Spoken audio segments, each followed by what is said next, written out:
Hey, what's going on, everybody? It's George coming at you with another video, and today we're going to be going into the initial configuration of a switch. So I have another video on this, but this one here is specifically aimed towards my CCENT course. So without further ado, let's get started. So in the last video I went ahead and talked about how to actually connect to the switch with a console cable. So I'm not going to talk about that again, but go ahead and watch that last video if you didn't see it. Again, it's in the playlist. So here we are on the CLI, and it's asking us if we'd like to enter an initial configuration dialog. We're always going to say no to this. So here we are at user interface. Sorry about that. We're here at user mode. So to make changes, we want to go ahead and type enable. So now here we're in enable mode, and let's just go ahead and do a show run here and see what we have initially.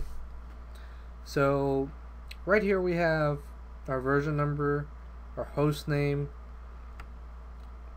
we have pretty much, of course, spanning tree enabled. We'll talk about that later. Pretty much a default configuration. We have a one VLAN with no IP addresses on them. All of the lines, the console line and the Vty lines, which are for telnet and SSH, they have no config on them. So let me teach you another command here called show VLAN brief. And here we have 5 VLANs. Now these 4 here are actually default VLANs that come on every single switch. It's a standard that these VLANs will automatically be there, so they're unusable. So you cannot use these VLAN numbers. Now we have all of our interfaces, all of our ports assigned to VLAN 1. So that's the way it should be. So let's just say that you got a switch from somebody else and you went ahead and did this, and you saw a bunch of VLANs on there. The way you want to delete the VLAN database is by, first of all, you want to go ahead and show flash, and in the flash you will see a where is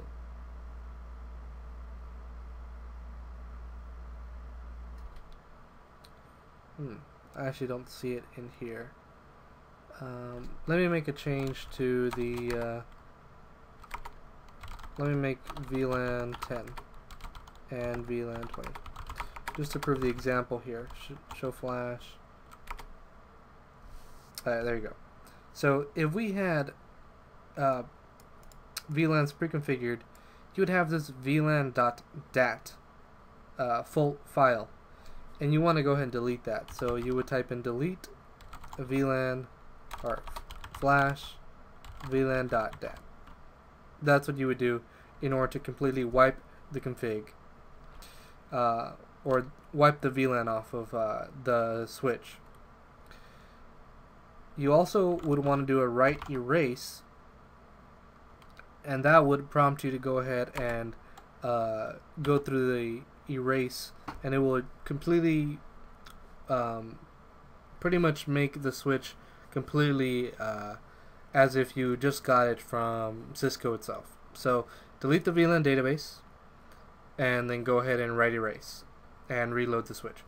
I went ahead and pressed Q in order to quit from that reload. So once again, we're here in enable mode. So we want to go ahead and make some changes now. So first things first is we want to go ahead and set some passwords. Or actually, we want to go ahead and name the switch. So notice I just went into configure terminal. So I'm in configure global configuration mode. Here we want to type a simple command called hostname, and I want to call this switch SW1. So let's press enter, and notice how now it has changed the name of my switch. If we see the show run command, now this do command, all that does is, because I am not in the correct mode, it's going to go ahead and do this command from whatever mode it needs to do it from. So in this case, it would be enable mode, or yeah, in enable mode. So it's going to go ahead and do show run anyway. If I did that command without the do, it would give me a caret here saying that that's an invalid command. So let's go ahead and look at what I just did here. This is a show run command, and notice how the host name is now switch 1. So every time we make a change, we're making that change over to the running config. So the startup config is still the same. So if we do a show startup config, there is no startup config present right now. So in order to do that, let's type in end. There's two ways to do it. There's the old school way and the new way to do it, which I would recommend to learn. The old school way is just to type in write or write memory. They do the same thing. Or you could do copy running config to the startup config. Now the trick here is to never get this backwards. Always do start, run, copy, run, start. So you could type the whole thing like that by using tab completion, or you can just type in show run start or copy run start, and here it'll ask you if you want to keep the name default like this. So I just clicked press enter, because if you press enter it'll do whatever's in this bracket here. So enter, that's fine. It's going to build the configuration and it's done. So now we can actually see the startup config, and it pretty much just copy pasted the exact same thing over. So now we have a startup config. So if we actually reloaded the router at this point, we would come back to with our saved configuration. If we had not saved anything, then at that point we would have to start all over again. So make sure to save your work. So first things first is we're going to go ahead and set a password. To do that, go into configure terminal, and there's two ways to set a password. The old way is to do password, and then you can do password, enable, and then here we have two options, or four options, but the ones we're concerned with is password and secret. Now password, I'm not going to bother even using it anymore because password is clear text and unencrypted. So we're just going to go ahead and use enable secret, and then right here we have the option to just type the password in clear text. We can type in which would be the same thing as typing in an unencrypted password, or we can paste in an encrypted password. In this case, I'm just going to go ahead and type in the password, and it's going to be Cisco. Now one thing you want to notice, if you do a show run, you do a show running config, you see the enable secret line, it automatically encrypted that password for me.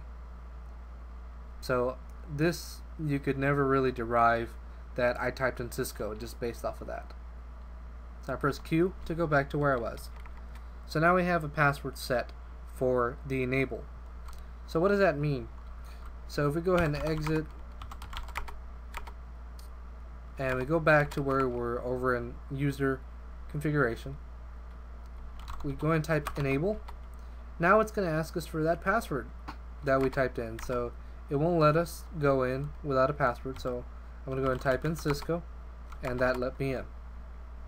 So that's what the enable secret does. So it's setting the password for enable mode. Next, we want to go ahead and set up a banner. That is so that when people come into the router or the switch, they see an actual message. Usually this is a statement of disclosure that this is private property, and then messing with it is a felony or whatever the case is. Usually that's what it says. I've seen people go kind of crazy with this. You want to keep it nice, simple, concise, so it doesn't take up too much space and it isn't just annoying. So to do that, we go and type in banner. We have a couple of options. we want to do the MOTD, or the message of the day banner. It's typically what most people do. Message of the day. Then here we have an interesting little help. It says C banner text C, where C is a delimiting character. So usually what delimiting character means is that when you type this character, that means that the banner is over. So usually I'll type in an asterisk or a it really doesn't matter what you type. Let's just type in a hash mark, and I press enter. So now this area is where you enter the text message. Some people do little stars like that, and they go, okay, do not enter, or something cheesy like that. And then, of course, you would want this to be professional if you're in a professional setting, but for this example, it's going to be very simple. Do not enter. So now, how do I get out of here? So it says right here, end with a character hashtag.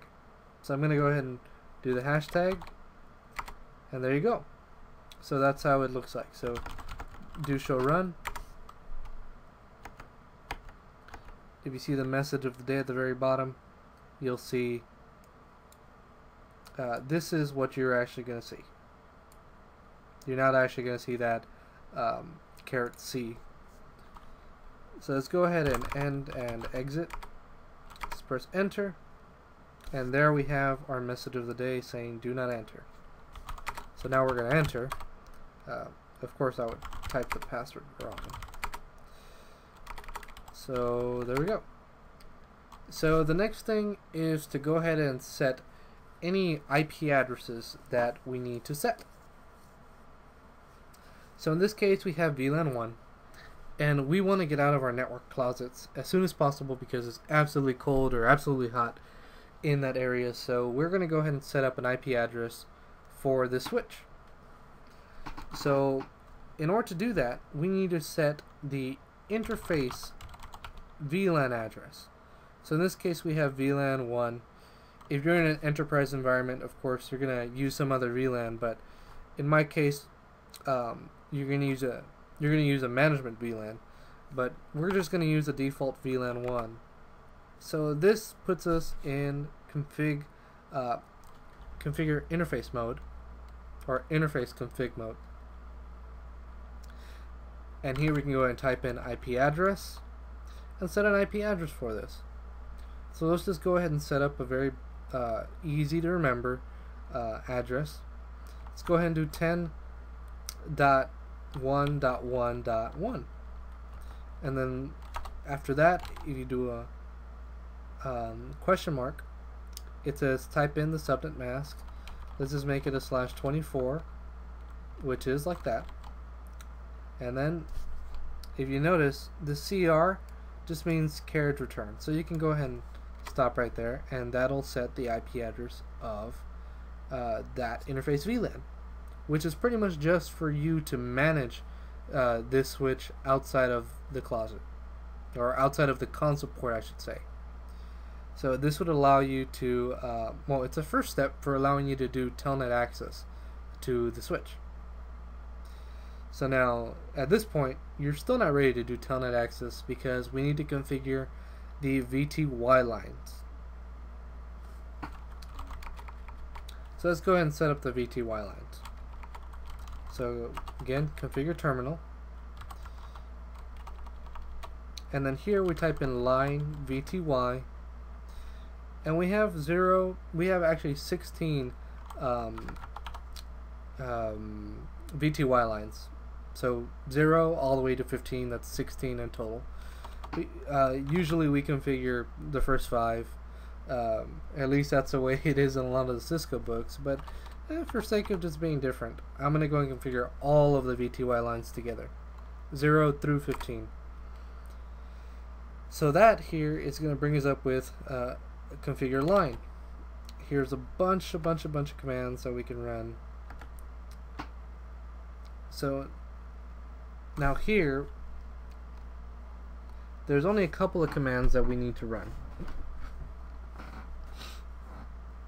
let's go ahead and do this. Log in is the first command that we want to use. And notice how this says login disabled on line 1 to 16 until a password is set. So we want to go ahead and set up a password. So okay, let's go ahead and set up a password, and let's call it whatever, Cisco again. So now the line is actually enabled at this point. So if we do that command again, login, it won't give us this command anymore. It was not necessary to do this command again. It will actually work at this point. So if we were to get on a computer that's on the same subnet as 10.1.1.1, let's just say we're on a PC that's 10.1.1.50, we could go ahead and use secure CRT or PuTTY to go ahead and telnet into the switch at this point. Now, one thing that I want to mention about this particular password, here's actually a pretty cool little thing that I can show you. Now, I mentioned this before about this whole logging synchronous problem. We can go ahead and fix that. Now, right now we're on the console, so let's go ahead and modify line console 0, and we can do a command called logging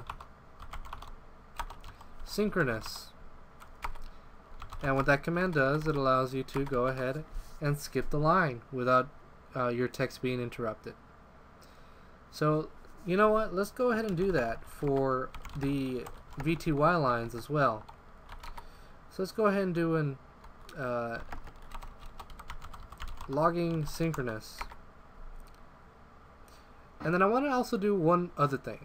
I want to teach you guys about the exec timeout. Now the exec timeout pretty much tells you when are you going to be kicked off of your session. So let's just say we want it to be 30 minutes and 0 seconds. So this will allow a user to be telnetted to this device for 30 minutes and 0 seconds, as long as I mean, they can work on it for as long as they want, as long as they're working on it. But if they're idle for 30 minutes, they're going to be kicked out. So let's go ahead and go and see that configuration. So let's scroll all the way to the bottom, and let's see line VTY 0 to 4 and 5 through 15. It's going to be the same thing. Now we have exec timeout 30 minutes, password Cisco, clear text, ladies and gentlemen, clear text. So we don't want this to be on our running config. It's a potential security problem, especially if it's the same password as your enable password. We're enabling login, and we're doing a logging synchronous just for the console to be less annoying. So let's go ahead and figure out that password problem. So now there's a nifty little tool, or service in this case, called service password encryption. And if you run that command, and if you go ahead and go back to the line section, let me go ahead and go back to the line in a nifty little way. Let's do a show run, but let's go ahead and begin wherever it says VTY. This will go through the running config and begin at the line, the first line that starts with VTY, so I don't have to scroll all the way down. Nifty, huh? So I know that this stuff is at the very end of the configuration, so I went ahead and run begin. There's also append, exclude, include, section. Pretty cool stuff that you can go through and just filter. So here you go. So now that we have password, we see that it's encrypted with password 7. So now this is a neat little thing, because now if somebody's just looking over your shoulder, they won't be able to, you know, just figure it out just like that.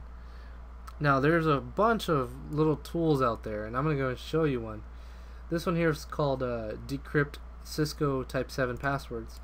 Very simple. I just did a Google search. If I copy that and I paste that in and I submit, it tells me my password is Cisco. So this isn't super secure, but it's better than nothing. If somebody's just looking over the shoulder, they won't be able to figure out that it's Cisco, unless they have a supersonic brain that I definitely don't have. So at this point, your switch is pretty much ready for basic management.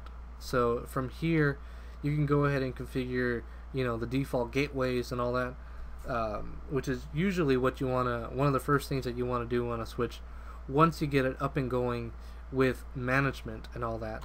But we're going to be leaving all of that stuff for our future videos when we go into switching. But essentially, what the default gateway is doing is pretty much pointing up to a router where you're going to be pretty much just getting out of the network. Because that's really all a gateway is just a gateway outside of your network. So if, for instance, I might as well show you.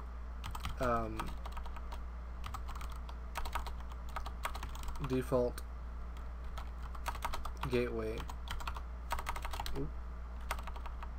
I believe it's IP default gateway. IP default gateway. If our default gateway was 10.1.1.100, then we would just type it in, and so now this device could actually get out to whatever networks are on the other side of that gateway. So if it was the internet, we can get out to Google 8.8.8.8 or whatever the case is. So another command that we want to run is more just for management purposes again, is the no IP domain name lookup. No domain lookup. Oh, how was this command written out? IP domain lookup, just like that. So this command pretty much allows you to, if you do a typo, do a typo here in enable mode, it's going to think that this is a domain name. So it's going to try to translate that domain name over to an IP address. And that's going to, hold you for a second. So it's going to say, oh, I'm trying to translate this over to the domain server, hold on. And it's not going to let you do anything. Even if you type in, I believe even if you do a Control-Shift-6, it still does not allow you to get out of it. So now what Control-Shift-6 does is if you're in the middle of a ping and for some reason the ping isn't working, so if I type in ping 1.1.1.1, we're not going to get anywhere. So how do you actually escape from something like this? You hold down Control-Shift-6 and you press it, and that will let you out of whatever it is that you're stuck in. So in case you ever do something like that, now you know how to get out. Control-Shift-6. Don't ask me why. It is that way because it is. So let's go back to that command we were talking about. No IP domain lookup. So now if we type in something by accident, it says nope, don't know what that is, so forget it, and it lets you go right back to work. So again, that's just another management sort of thing that I like to do. So now let's talk a little bit about usernames. So we can create users relatively easy on any device. So let's go ahead and do a username under configure terminal, and I'm going to call this George. And here we have a bunch of other things here. We can go ahead and create a secret, but what I want to do is something called privilege. Now this here sets my privilege level. Privilege level 15 means that you will automatically be entered into enable mode when you log in. So this will save you from having to type in the enable password. So this is up to you if you want to do this, or you can just create a username with a password. So that was just more for your own knowledge, but let's go ahead and create a username with Cisco as a secret. But pretty much right now it's not being used for anything. So if we want it to be used, we can type line Vty 0 through 15, and we can go back to the login. But if we type question mark, there's a local option, and all local means is that it's going to check the local database. Sounds all fancy, huh? But no, trust me, this is just a little database. It's a little field that says username is George and secret is Cisco.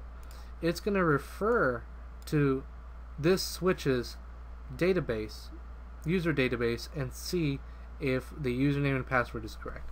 So if we type that in, we won't have any issues anymore. So now, for sake of example, since we're on a console line right now, let's go ahead and do that on the line console as well. So line console 0, let's go ahead and do login local. I'm going to end, and I'm going to go into exit. So now I exit, and now notice how it's asking me for a username. So it's no longer just throwing me on the user mode. It's asking me for a username, and I'm going to type in George and type in Cisco, and there I am. And now it's going to ask me for the enable password. So I'm typing Cisco again, and now I'm in enable mode. If I go back to my username George, and I want to go ahead and set a privilege level of 15, and then keep the secret Cisco. Again, secret means that this is going to enter encrypted into the running config. So now if I keep it in mind that I'm privilege level 15, if I exit, now again it's going to ask me for the username, type it in, and notice that, see, it threw me directly into enable mode without asking me for the enable password. So this has been pretty much just a video of how to initially configure your switch for basic management through Telnet, doing some basic stuff.